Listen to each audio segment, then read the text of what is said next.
سو تخپل یو خبر د خپل علاقې وکم یو ډېر خشته ښکلی هلک حافظ قرآن د یو جینۍ رشتې وغوښته جینۍ ته مور وویل چې دا پلانکې او یاره دومره ښکلی هلک د حسن نه م خشته د قد و قامت نه م خشته د قوم نه م خشته او خشته ښکلې مدیداره ګینه او حافظ قرآن جینۍ ته وی جینۍ ورته وی ښه زه به شیخ کوړې کومه شیخ کوړې دا ګیرې پورې خنده ګیرې پورې خنده شیخ کوړې به ده کوم هغه هلک له خدای عالمه ښځه ورکړه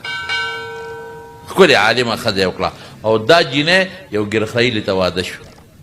یس صاحبه هغه ګیرخرایلي به پرې نخرې کولې نخرې ډبوله به او روزانه به مونږ کره راتله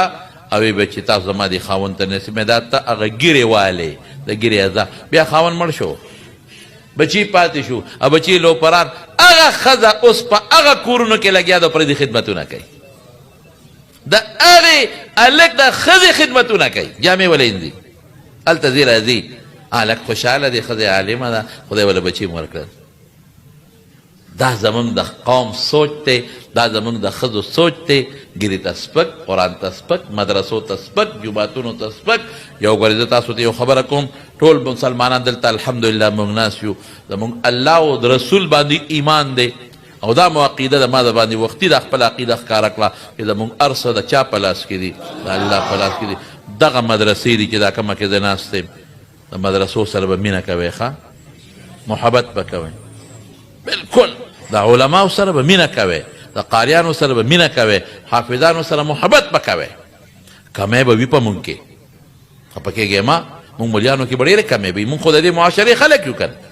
مونږ خو د اسمان نه یو راپروتې که نه خو د دې معاشرې د پلارانو نه پیدا یو د دې معاشرې د ښځو نه پیدا یو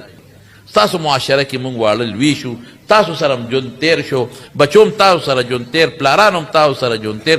نو مولیانو کې به خامخا کمی وي حافظانو کې به خامخا کمی وي قاریانو کې به خامخا کمی وي خو هغه کمی ته به یې نه ګورئ